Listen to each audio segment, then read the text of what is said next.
Welcome to the RPGBOT.Podcast. I'm Randall James, and I'm on the road again. And with me is Tyler Kamstra. Hi, everybody. And Random Pal. Evening. All right, Tyler, what are we doing tonight? Tonight, we're going to talk about travel. So travel is something that happens a lot in tabletop RPGs, between cities, between planets, between solar systems. And a lot of the time, it's just this kind of thing where you say, okay, I travel from here to there. That is done. Let's get on with the game. And I want to explore what we can do with travel mechanically and as a storytelling device to add more to your game than just there is some vague distance between places. Okay, yeah, because I think of travel in like D&D 5e as that thing that we agree that we do, and then we do it, and then it's done. Yeah, that's pretty common. Basically, every game I've ever been in has done some variation of that. A lot of games, the most you'll get is maybe a random encounter if the DM decides that they want to make that a thing. But a lot of times, everyone will just say, okay, random encounters are a waste of time. We don't want to spend 2 hours of a game session fighting bandits on the side of the road. That's not going to add to the plot. And then they'll just skip those things. Okay, all right, I want to hit pause. I want to go back out to maybe like pop culture and good narration. Can you give me, let's say, I don't know a number, 4 examples of travel exposition that don't suck? Yes. In fact, all you have to do is look at really kind of any pop culture. And this is sort of a point that I made back in episode 0. I think it might have been episode 1.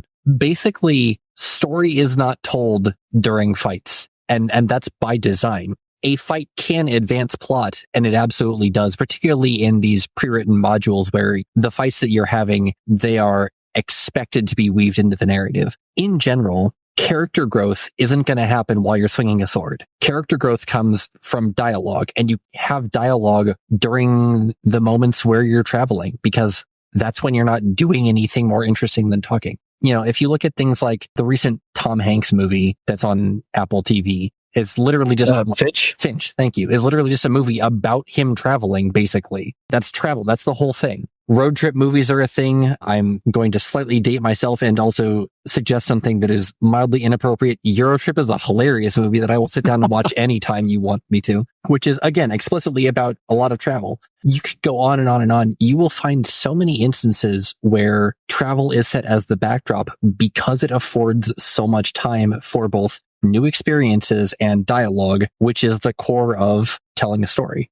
So one of the things I really like about using travel as a storytelling device is it's kind of a walled canyon that the characters are stuck in for some period of time. They need to get from A to B for whatever reason. And during that transition, you have them in a fixed location. And unless they turn around or something, you know where they're going to go. So you have this very defined window for where to tell stories. Drawing on pop culture again, Lord of the Rings is a wonderful example of managing travel well. If you've seen movies or read the books, a lot of it is, let's cut to Frodo and Sam. What are they doing?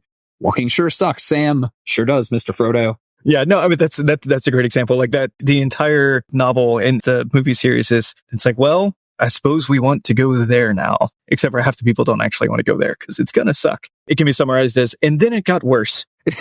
Yes. So they cut a lot of this out in the movies, but a lot of the traveling in the books, like they're going to a place, something weird happens on the way, and they must overcome some challenge to continue where they're going. Like I remember one scene where they have to get down a cliff, and it's Sam, Frodo, and Gollum. And they're like, okay, how do we get down this cliff? Well, we've got one rope. Do we try and keep the rope? And like they have this long ordeal just trying to figure out how to keep their rope while getting down the cliff. And like, it seems like such a throwaway thing. Well, weren't they using that to like build mistrust between Gollum and Sam? Like, wasn't that the whole thing with the rope? Yeah. So stuff like that, like those minor things create these really interesting story moments for your characters.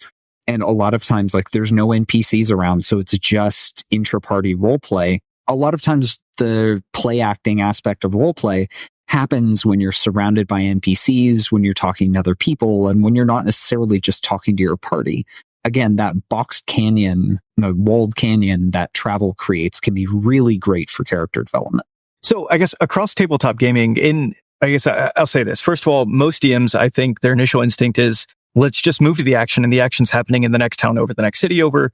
wherever your destination is, that's where the action picks up. And so I feel like the answer has to be that you have to create some kind of reward system for your players engaging in the RP that's going to happen along the road. So what can we do? You certainly can, and you don't necessarily have to create a reward system. You just have to build engagement. A reward system is one way to build engagement.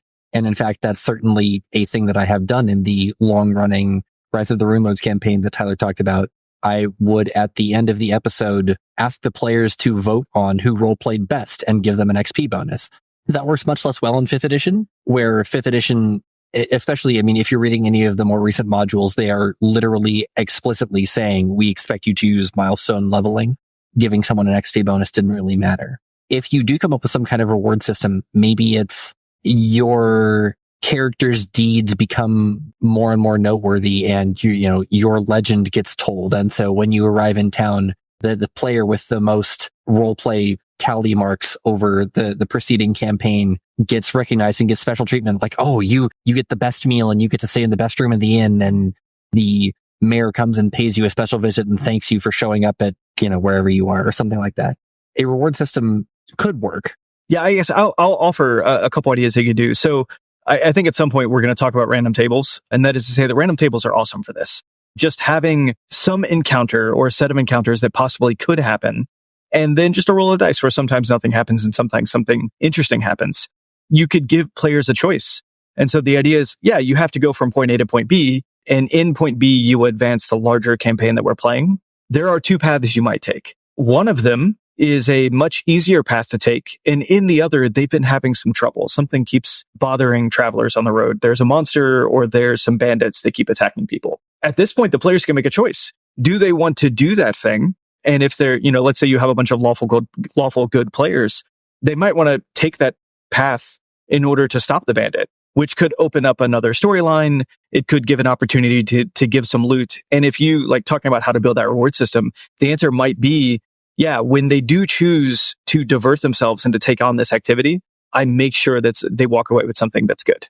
I'm going to take this moment to just interject for a second, and we're going to get to this in a later episode as well when we talk about playing at high levels. This largely only matters during the space of time when your characters are just walking. At the point where players start reliably flying, or later, much worse, teleporting, none of this matters. If you're going to have this, be aware that, as the Rise of the Runelords sourcebook famously put it, your players may have exotic modes of transportation. Just be aware of that. And this is honestly one of the reasons why it is most important to stay on top of what your players are capable of.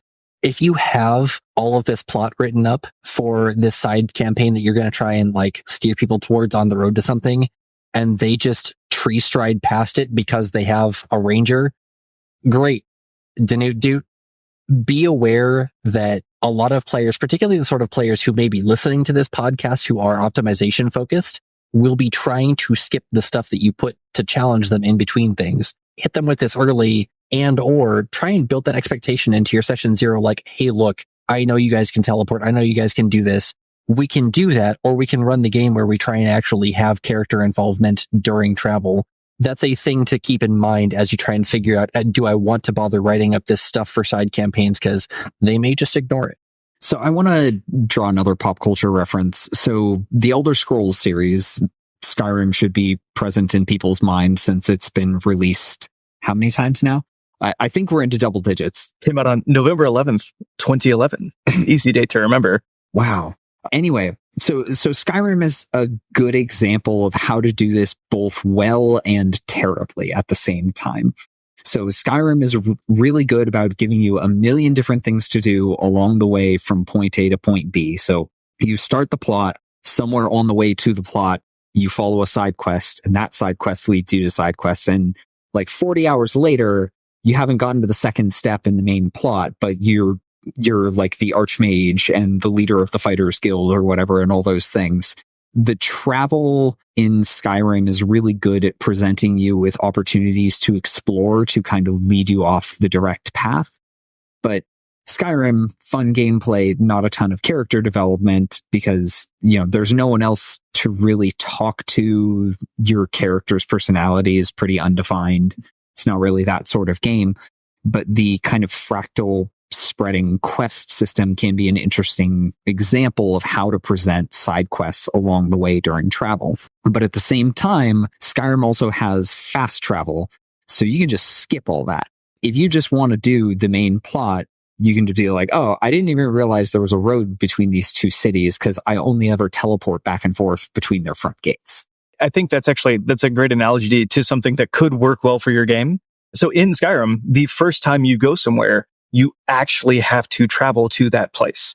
But once you've discovered something, then the fast travel option becomes available to you. And that might be something you do with your players, which then means, look, we don't spend half of every session. And especially if you play in a session like I do, where there isn't a lot of time for the game, you don't want to spend half of every session just traveling back and forth. That would be obnoxious.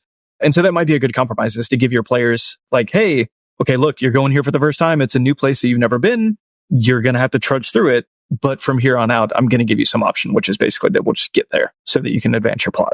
It's interesting that you talk about that, because even in every pre-written module that I've read, you know, when they talk about like wandering monsters, things that might try to distract you from just walking from A to B, every random encounter, it's like you only have a 20% chance of getting one per day.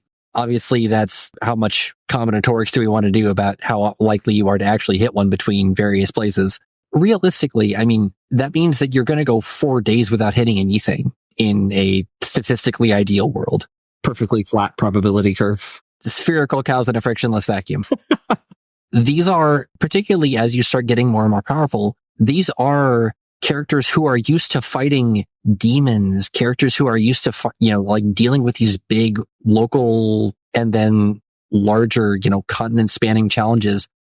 What are they going to do just walking for 4 days? Are they just going to walk in silence? Admittedly, there can certainly be comfortable traveling silence between, these people who know each other. Realistically, most backstory is not our 4 people have known each other since childhood and, they've already had all the conversation they're going to. A great example, if you want to look at some other pop culture, is like 300. All of 300 is told as a story by one character, like recounting his experience. This sort of wartime war story swapping, this is the bread and butter of what fighty type characters would be doing in this sort of situation. Some characters are going to be statistically, based on the character's stats, more likely to do that sort of storytelling. If you have a bard, absolutely, they're the one telling stories around the campfire. They're the one keeping people entertained. If you think about, what you have read, what you do see in movies, when that quiet character comes out of their shell to tell their story, it makes it all that much more interesting because they're so usually reserved. All of these things that you can do to try and give players time, maybe something says it's only a day away, stretch that out to 3. Make it so that there is time. Make it so that even if you don't ever hit a random encounter, you're giving players this opportunity to run into this. And one thing that I did talk about in that first or second episode is this idea of time box roleplay. So like whenever you're traveling between places, just say 3 minutes. 3 minutes tonight, you are spending around the campfire. Talk amongst yourselves. I don't care what you talk about, but we're not going to do anything. I'm not going to advance the story until you spend 3 minutes role playing, even if it's great. I'm going to go chop wood. If no one interacts, that's fine, as long as you are getting players to invest in and think about what their character is doing, because getting players to think about how their character reacts during this sort of like travel and night setup is one of the fastest ways to get them involved in the character's thought process. I'm just imagining the bard like writing in their journal. It's like, I can't help but feel that something in the sky is making us sit here. If we break the fourth wall, fine. I'm fine with it. It'll be great. I'm going to draw a really weird example. Left 4 Dead 2. Wow, you're right. Yeah, that was weird. Weird example. Okay, so the 4 characters in the campaigns in Left 4 Dead 2 before they DLC'd in the characters from Left 4 Dead 1. One of the characters is a country yokel, and his personality is he's always got some goofy story to tell. It's like every time you stop and rest, he tells some goofy story about just some weird, like crazy country shenanigans that he's gotten into. That is a great example. Like your party sits down around the campfire and like your bard or whoever's like, oh man, this reminds me of that one time that such and such happened. And everyone just reacts to that strangeness. And opportunities like that, like even if you only have one character who's super chatty like that, how the rest of the party responds to that can define them just as much as telling the stories. Yeah, I think 100%. And it kind of sucks. Like, at least in 5e, I feel like the best thing we can do is give that person inspiration for being awesome. Yeah. Metacurrencies are a great reward. It's a part of the fun, but I guess my intuition is that you have to let the characters, or you have to let the players know that this is welcomed, it's encouraged, and they're not distracting from the game, because that is the game. Like, this is the whole point of what we're doing. Absolutely. If you have only been a player and have never run a game and you don't check through things like Reddit, looking at, posts about people enjoying DMing, as a DM, one of the single most rewarding things is seeing your players engage with their characters. If I sit for 15 minutes and that 15 minutes was supposed to be 3 minutes of you all talking around a campfire, I'm finally getting to watch the story that I started building be filled in. And that is the single most satisfying thing. That is a gift you can give your DM. Don't think that you're distracting from the story, because remember, the only metric is the table having fun. And so if y'all are having fun role-playing, believe me, your DM is thrilled.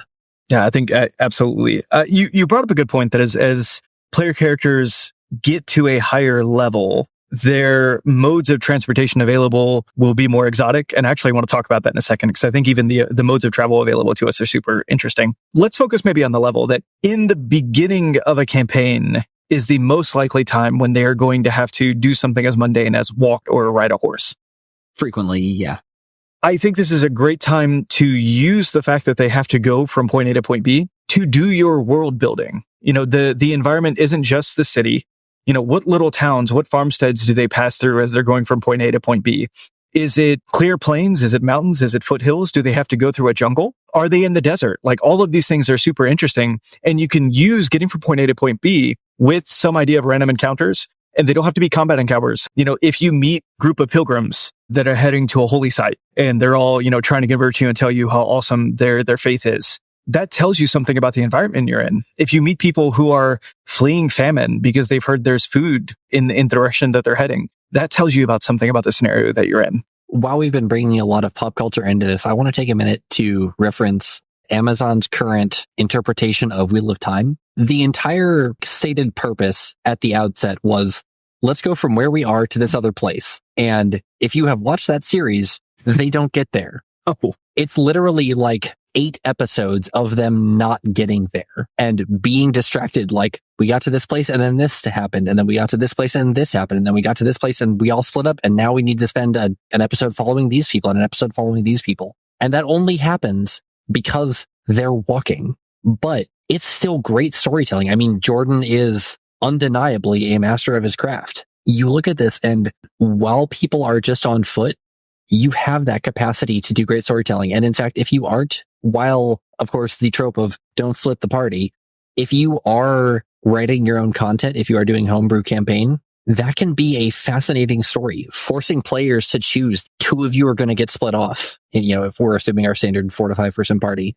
In D&D, you're probably going to not want to take the Jordan route where they're just like separated for months at a time. And instead of like, okay, here's a session where like, we're going to swap back and forth between group A, group B. Yeah. Right. I need group A. You're going to come on Saturday. Group B, you're going to come on Sunday. It's going to be great. Yeah. And then nobody has a good time. Right. But I mean, don't hesitate to use that sort of gimmick as long as you're using it for a short amount of time. People will enjoy novelty. I've talked about this before. Humans love novelty, and having a novel session where like it is, an hour to each party split in like 15-minute increments. So like 15 minutes with you, 15 minutes with you, back and forth, can be a great device. I think if you do that though, one fantastic way to make that tolerable to the whole party is basically it like, hey, group A, you're active, group B, you're not. Group B, here is like a character sheet on an NPC that I need you to role play because we're going to party. Like, what dragged us off was this person says that orcs are attacking her family and they're locked down, in the basement of their homestead, and they need you to come rescue them. Great. Congratulations. You get to role play the damsel in distress who needs you to come help them. And that could be a lot of fun, especially if that person chooses to get into the combat. They're even getting to manage a character they maybe never played before. So they're not bored. They're participating fully actively. And yet you do get the opportunity to tell these diverging stories. If I can draw another pop culture reference, go back to Lord of the Rings. Fellowship of the Ring ends with the Fellowship splitting up. Sam and Frodo go off one way, Everybody else goes off one way. They take the hobbits to Isengard. You could very easily take that as an example. Sam and Frodo's players, like, okay, Boromir's character died. The same player brought in his brother, Faramir. Oh, no. Sam and Frodo's players play, I don't know, Éowyn and the captain of the guard or something. Wait, that was Faramir. Shoot. Anyway, yeah, you could very easily be like, okay, we're going to jump back and forth between these groups of characters depending on who's playing today and like have the travel do the things. But that's kind of a separate episode, honestly, on just, we could do an episode on splitting the party. We should do that. Yeah, instead of don't split the party, it's like sometimes split the party. Actually, okay, so you bring up something here that I want to hit on that encompasses the entire idea of travel, and that is time management. Something that we often don't do is we don't account for the fact that, yeah, when you're going to go from point A to point B, 1 day passes, 2 day passes, 3 day passes. There's some content out there that every day that passes explicitly means something. But especially in your homebrew content where you have to manage it, it isn't obvious how the rest of the world should be moving around you. I'm bringing it up specifically for the idea of, like you say, if you split the party, you are creating these diverging paths with diverging dates, and there has to be some idea of like bringing everything together. Because you certainly can't have like one party. It's like, what did you? Well, we built an entire civilization and were established as deities. And the other group was like, well, we went fishing and we caught 3 trout. While we've referenced it in the past, if you do plan on ever incorporating something like that, even if you're not playing 3.5, even if you never plan on running this, I suggest at least reading Red Hand of Doom. It does such a brilliant job of presenting, here is the 3-month time span that this campaign runs. Here is every single event that's going to happen. Here is where we expect players to be, but also they might just bugger off and do something else because they're players. You never know. That sort of narrative time can be a real trap, and just be aware of that. Random ran that game for me and a couple other people, and we buggered off. I distinctly remember at one point we looked at the map and there was a castle way on the north edge of the map. And we're like, what's up with that castle? And we looked at the time and thought, we've got a few days. We could get to that castle, check it out, and get back before the army gets here. It'll be fine. So like we left instructions with the town, marched north, died at the first random encounter. Like the encounter starting with a monster eating my horse, which was carrying the bag of holding that had all of our money. So immediately went badly. It just got worse from there. Like, okay, well, I guess that's the end of that game. Spoilers. Forest is scary. To bring it back around, again, Lord of the Rings has a great example for this. Tolkien famously was very meticulous about tracking dates for travel time.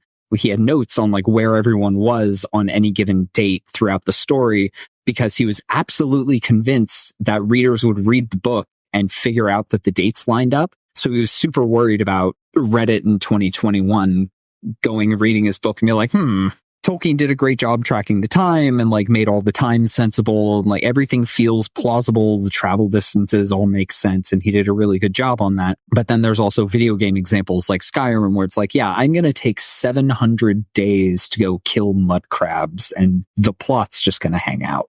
Well, but even in the Skyrim, right? Like if you do fast travel, like it still consumes an amount of time to get from point A to point B, based on some like Dijkstra's solution, which actually, I guess to bring it up, I will say, like, I think that might be the right answer. If you're building your own fantasy world, sit down and just chart out where the cities are and then use some logic and maybe a ruler, perhaps a protractor, to estimate how long it takes to get from point A to point B. And then boom, there's your time. And if somebody says that they want to go from not A to B, but A to B to C, you have an answer of basically how long do you think this should take? It's a super easy graphic that helps you understand how they ought to be accomplishing these things. It helps you build missions if you want to offer the multipath that we talked up earlier. And it allows you to offer consistent timing based on their mode of travel. One other quick thing while we're talking about how long you think things should take, be aware that players can, in fact, choose to travel faster. And there are some costs associated with that. You can force march, basically. You take exhaustion and walk faster than the rules would indicate, although the rules include force march. And you can also go slower. If, for instance, you are trying to, let's say you don't want your horse full of loot to be eaten as soon as you wander into the woods, you can travel stealthily. And in the same way that makes you move slower in combat movement, that makes you move slower in overland movement. all of these are things that as a player and a DM, you need to keep an eye on. And if you're trying to, particularly if you have built out this sort of calendar of things, you need to keep a real strict eye on, are they moving faster to try and, let's beat the army to that pass? Are they moving slower to, let's not get caught traveling on the ridge overwatching the army? Players will surprise you as a DM. That's just a guarantee. But the more prepared you can be, the better you're going to be able to deal with whatever they do figure out to do to you. Yeah. I mean, you talk about sneaking. I'm absolutely imagining like you and your horse both doing the Scooby-Doo walk. Just, in all seriousness, I think that would be a great thing for a character to do if they were trying to avoid some dangerous random encounter as they stalk through a swamp. The Scooby-Doo walk? Well, the stealth thing. If the Scooby-Doo walk is a bonus. Okay. Yeah, absolutely. But choosing to stealth and go slower, like, why would you ever do that? You would do it because not stealthing is going to have consequences. And I'm saying that to say, like, as a DM, you have this opportunity to create the framework and create expectations for like, hey, yeah, you do get attacked every time you go from point A to point B because your bard is playing as you walk, along the road. Maybe if you didn't do that, things would go better for you. That's definitely true. If you look at the rules in 5th edition and Pathfinder, I think they had them in 3.5 as well. You can reduce your speed and make stealth checks as you travel to avoid random encounters, essentially. So 5th edition, it reduces your speed, I think, by a third, something like that. Check the tables. And if you are looking at the overland travel speed tables in 5th edition, they kind of just assume that every character has 30-foot move speed, which bonus if you're a halfling. But if you're on a horse, it's like, why did I buy this expensive horse? If you're playing 5th edition, I really recommend just steal the tables from Pathfinder 2nd edition. They cover other move speeds. So if your move speed is like 100 feet per second 100 feet per round for whatever reason, then yeah, you're going to go way faster than someone with 30-foot move speed. So yeah, just steal the table from Pathfinder. Yeah, I guess actually this is probably a great time for it. What coarsely, and maybe we do 5e first, what are our available modes of transportation? Many and varied. So walking, running, okay. crawling. Okay. What? You're not going to crawl long distances. So there's the obvious ones, walking, horses. As you gain levels, you'll get access to like magical transportation or better mounts. Like you might get a griffin, or you might get the ability to summon a griffin or something. Brooms of flying are an awesome option. Carpets of flying, think Aladdin if you're not familiar with the magic item. Obviously, teleportation at higher levels. And there are some options that aren't like built into your character or an item that you have. Depending on your setting, you could have chariots, wagons, whatever they can hire to go between towns. Eberron has lightning trains, which are just, the phrase lightning trains is pretty great. You gotta admit it. And then there's, more magical stuff. There are boats. I guess that's not really more magical, but there are boats. Brilliant. We have flying carpets and lightning trains, but we also have these magical things like boats. Well, and to the conversation about magic, it is fairly cheap to hire someone to just teleport you somewhere, and the range on that is enormous. And even long before you can cast teleportation yourself, you can walk into a town that has a sufficiently high level wizard and just say, "Hey, bro, Magnamar, please." Done. Right. And it's relatively cheap. And when I say relatively, money in 5th edition. Ooh. Yeah. Well, okay. But as a DM, I would argue like it's your choice if you make that option available. It's your choice if you make that available to some extent. If you are playing a pre-written module, which a lot of people do, there is a town that you're in, and that town has rules written about it. Can you just decide to say, yes, there aren't any wizards available to you? You absolutely can, but be wary of that, because when you've set the expectation, like, here is a town that's the capital of the whole city state. This is a big deal. You can buy anything you want except teleportation because I don't want you to. That's going to immediately feel terrible for your players. It's a hell of a thing. There's been a run on chalk. Nobody can draw the sigils. I don't know. Yeah. I mean, you could come up with reasons why those faster modes of transportation aren't available. You could say maybe the highest level spellcasters in town aren't the spellcasters who can cast teleport. Like maybe there's a cleric and they can plane shift you somewhere, but you're on your own once you're there. Maybe they're willing to come with you for some exorbitant amount of money because that entire day they're not here being paid to cast spells for someone. So you can come up with storytelling devices like that, like more pop culture examples. The Mandalorian, there's an episode where he has to take a frog lady and her eggs from one planet to another planet, and it has to do it at sub light speed.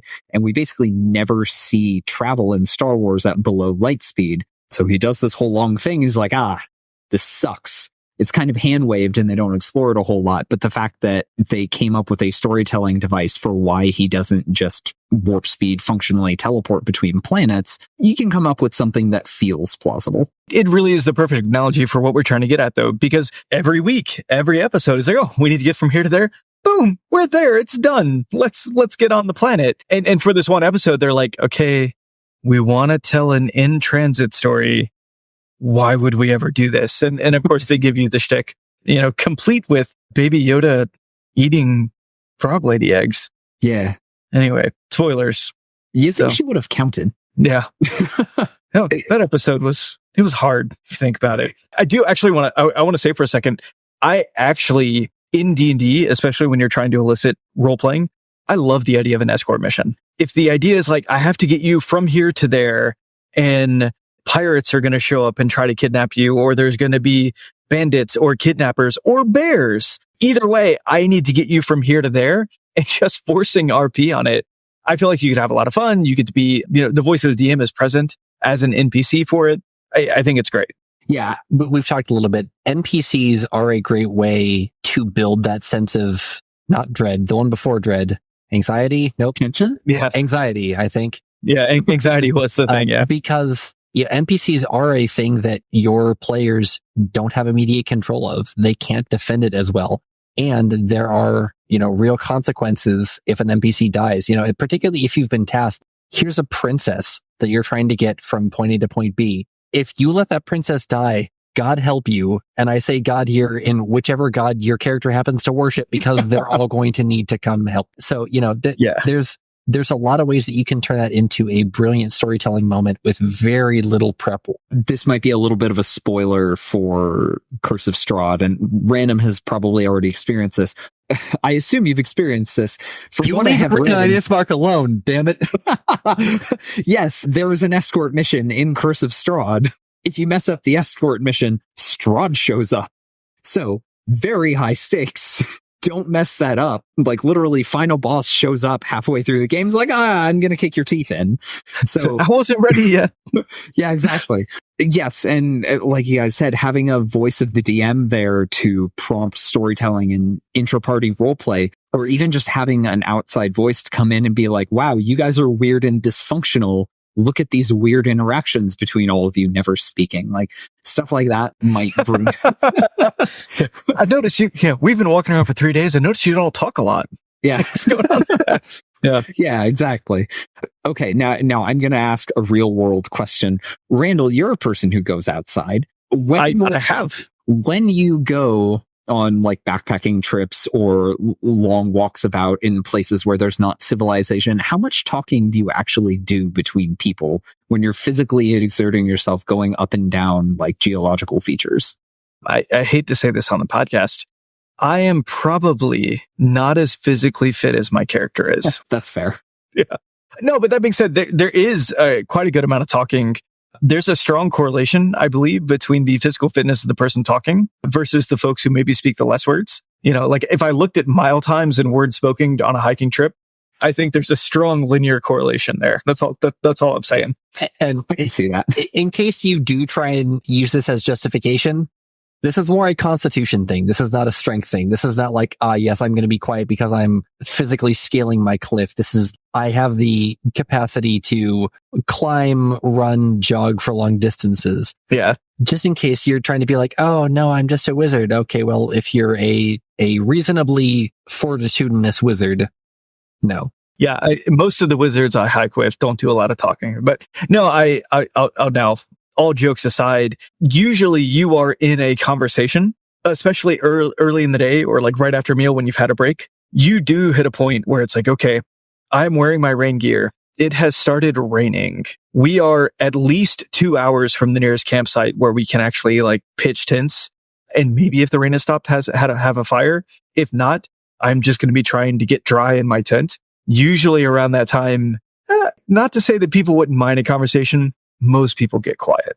That makes sense. So yeah, quiet when it gets hard. Yeah, no, 100%. Or when you're tired, when you're exhausted, definitely things get quiet. On the other hand, I laugh because it does actually feel like the little vignettes that you see in like television series and movies where it's like, oh, look, these two people who don't talk often are standing here talking. And look, they drove that conversation to an end. And then they all flip around and they find somebody else to talk to for a second. And so you wind up like having these one-on-one conversations or maybe three-way conversations, even if you're hiking in like a group of 6, because you clump up and you kind of, you manage your time that way, for lack of a better way to put it. That's an interesting idea. I wonder if we could come up with a mechanic to have one-on-one conversations within the party. Roll 2 dice to pick 2 random people in the party, and they have some inner character moment. The DM says, "You and you, 3 minutes, talk to each other, go." Yeah, it's like scoundrelous. That's a word, yeah. Scoundrelous rogue. Light cleric. I'm going to need you to spend some time together. Hey, light cleric is not necessarily moral light. That's fair. That's fair. And so the thing is, because so often a party does have a single face, you can get a lot of players who are used to just not participating and talking, and something forcing them like that to engage. If that's something that you have set the expectation, like, hey, I know that you've built this 8 wisdom, 8 intelligence, 8 charisma, God's help you, barbarian. and you're basically showing up to be a pile of hit points and an axe. That's a perfectly valid character. But if you set the expectation like, yo, look, I know you made those choices, you're still going to have to roleplay some, be expecting that, then that sort of forced interaction can be a good way to actually break new players into the game. This is one of the things, like, by far the most common anxiety that people are going to have is not the math. Particularly in 5th edition, the math is, relatively speaking, much simpler. The anxiety is not, oh God, I swung my axe and missed and people are going to die. That's a consequence of the mechanics, and that feels very random. The anxiety is going to be, I have brought this person to the table. I know what's going on in their head. I know their struggles. No one else does, but I don't think people are going to find that interesting. They absolutely are. And trying to get someone to come out of that shell by saying, you and you, and maybe you, let's have your 3 minutes of, oh God, my shoelace broke and I don't know how to retie it. Let's have that. That can be a great way to get someone who doesn't have the experience in making themselves heard, giving them the voice to be able to do that. I want to offer an idea that I think would really drag that out of folks. Similar to the escort mission, imagine essentially, I'm going to call it a diplomatic mission. I need to take these folks from point A to point B. I have a set time that it will take to travel. And in that amount of time, I either need to convince them of something, meaning that I have to use the soft character skills to, like, not just the princess, but her guard too, and her handmaid too. Or I have to learn some secret that I know they're holding before we arrive, because once we arrive, they're no longer going to be available to me. The Mulan 2 route, the sequel that never should have been. What was it? Oh yeah, the straight to home video sequels. The 90s were a dark time. I don't think we have to acknowledge that at all. But anyway, here we are. No, I think like this could be a lot of fun because you still have the voice of the DM. You have the voice of the DM kind of driving potentially some of the conversation, or at least acting as opposition so that there's some challenge in it. You can certainly still have your skill checks as part of this. But ultimately, just like we have fixed rounds of combat, there are only going to be so many interaction times between point A and point B for the characters to solve the problem. I like that idea. And setting up challenges to encounter along the way that cater to specific characters' skills could be really interesting. If you have a party member who's proficient in medicine or something along those lines, they're your party's doctor or whatever, maybe you have some kind of challenge that forces them to do a bunch of role playing in a hurry. Someone is bitten by a snake, or pike bursts on your spaceship and sprays somebody with steam and they've got horrible, horrible burns. Like, okay, doctor, do your thing. And then you have a moment where they both have to apply skills and maybe role play with the other character. Your burn victim, what do you guys talk about while you're treating their wounds? Or you're sucking snake venom out of somebody's leg. Like, what do they say while you're doing that? Yeah. Roll for bedside manner.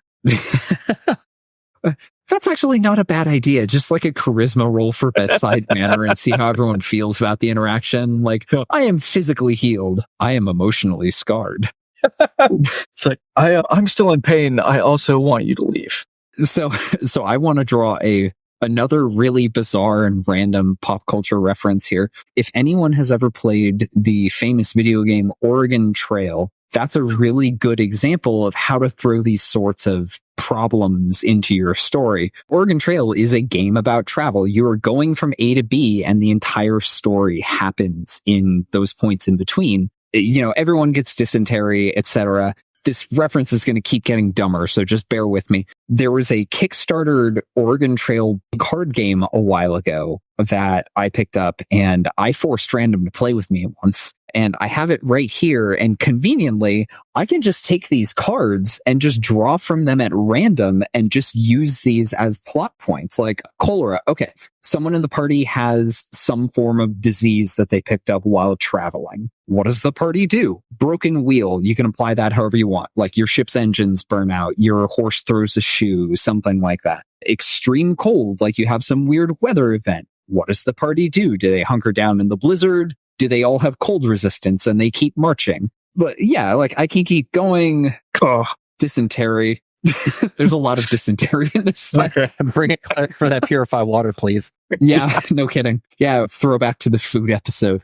So just ripping off Oregon Trail is a great way to come up with challenges that would come up while traveling. All of those things are very real problems that still happen.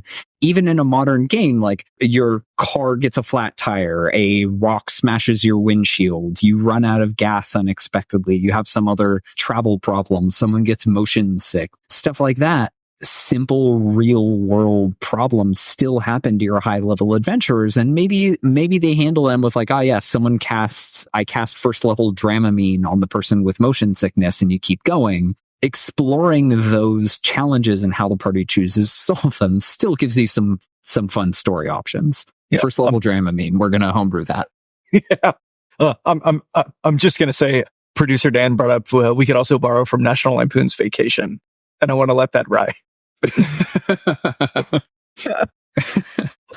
Yeah, so go ahead. It just, I mean, to finish touching on that. So first level Dramamine, hilarious. Realistically, this is an interesting way to give some of your characters a more plot related thing to do with their cantrips. You know, a lot of people choose things like Prestidigitation, Shape Water, Druidcraft, and then just, it's on my sheet. And I never get a chance to use it because I'm always, using my leveled spells or just using my skills or whatever. Like Mending. If I take Mending and like, yes, my wagon wheel broke. Whoa, it's fixed. That gets to feel really good because you did give someone a chance to flex a choice that hardly ever comes up. Yeah, I mean, you say that. So we're Tyler and I are playing in a Rime of the Frostmaiden Icewind Dale campaign where it is notoriously cold. My character, who's a sorcerer, regularly casts Create Bonfire, not to damage things, but just because it is freaking cold, and we have to solve that problem some way. So it comes up as often as an RP tactic as often as it does actually, because Tyler's character is holding somebody down and I'm lighting that space on fire. I love grappling. Yeah. Just using the tools available to you is an awesome way to explore your character. And yeah, Randall creating bonfires has solved so many problems. You still need potable water, even though you're surrounded by snow. So hey, convenient bonfire, all those things, all of your character's skills and capabilities can still be put to use while traveling. And even if it's just a quick, like, okay, how do you solve this problem? The sorcerer casts Create Bonfire. Great. It still feels rewarding, like Random said. Incidentally, the inn that we have taken over has hot water. Oh, thank you. Yeah.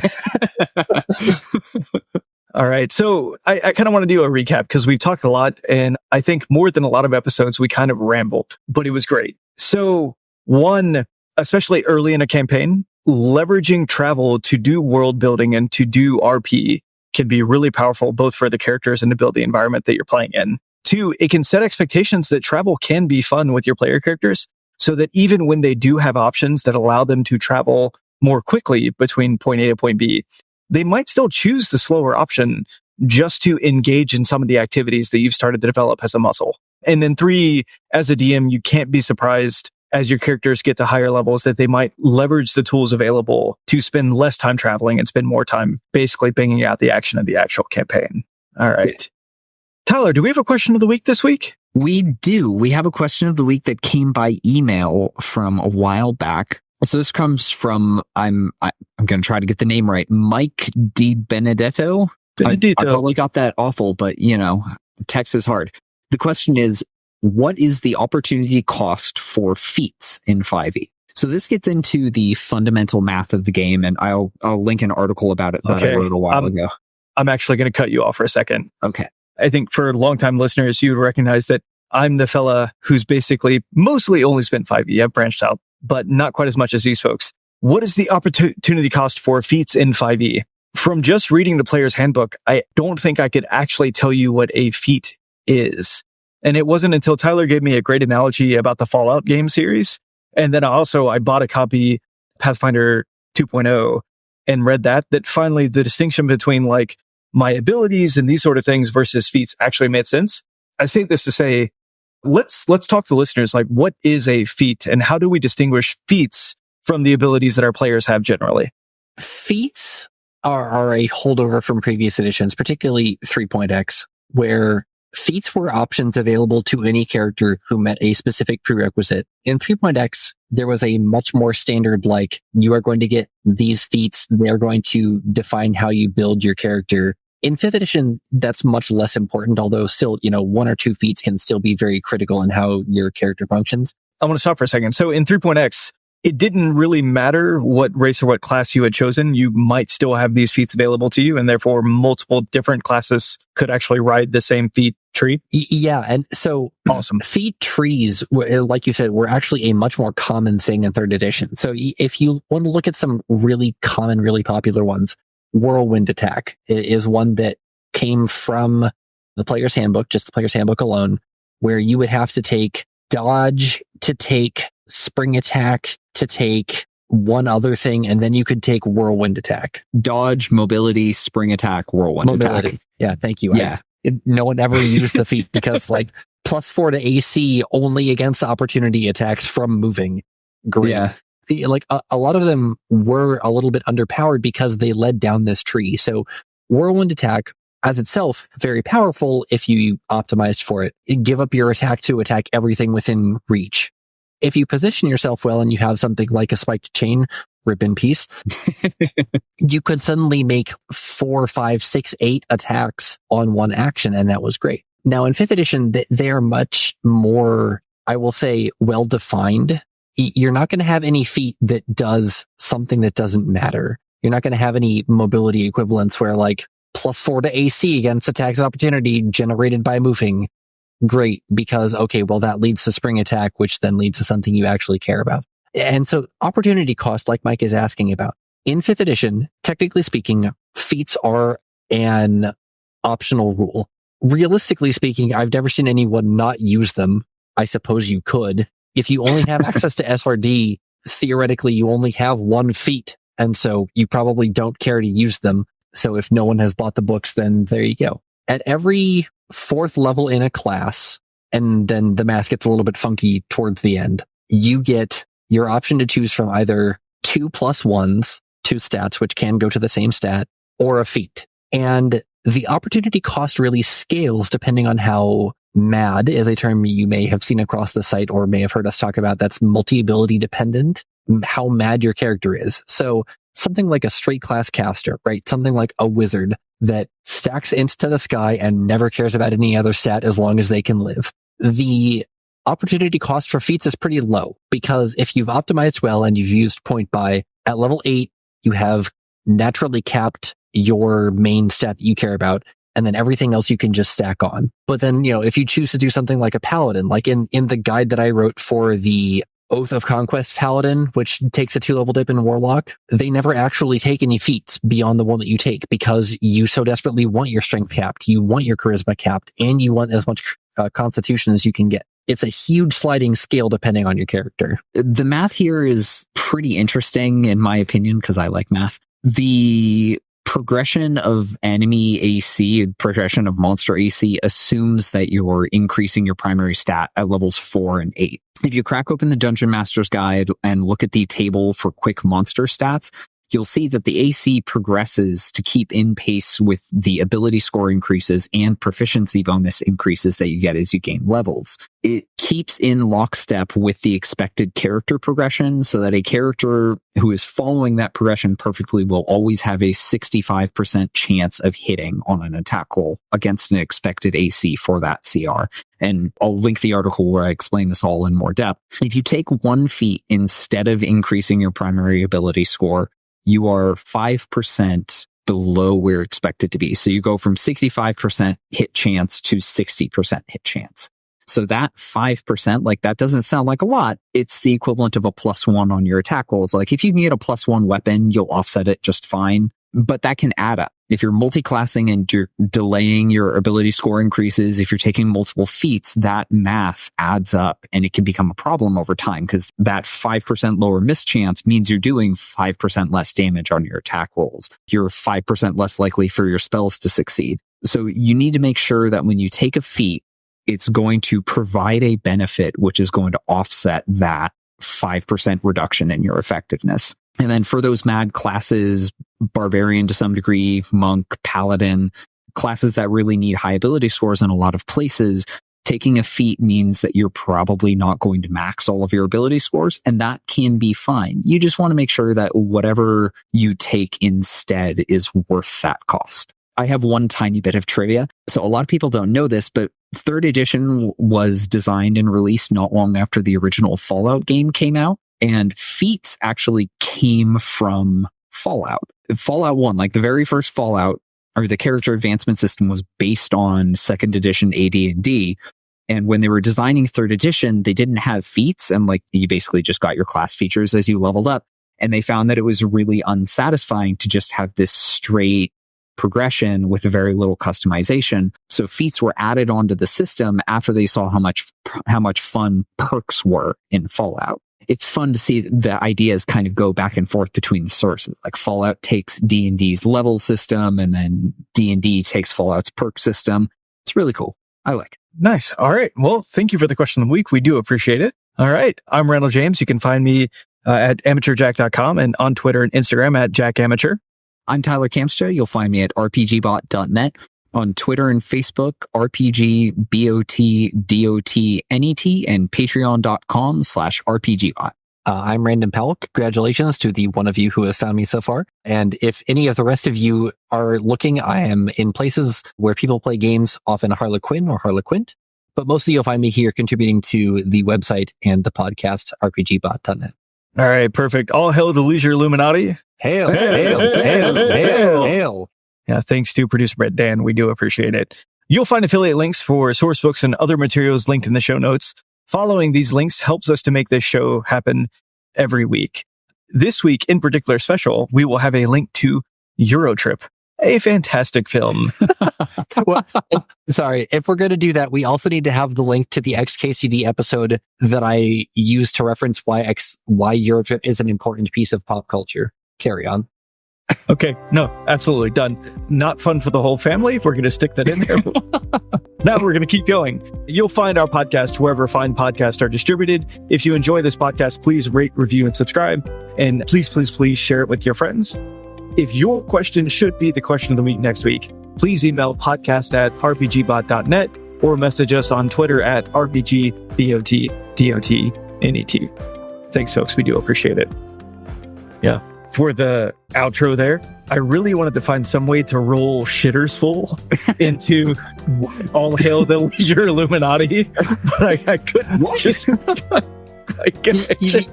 like the douchebag Dave Shitters Full meme? Wait, douchebag. No.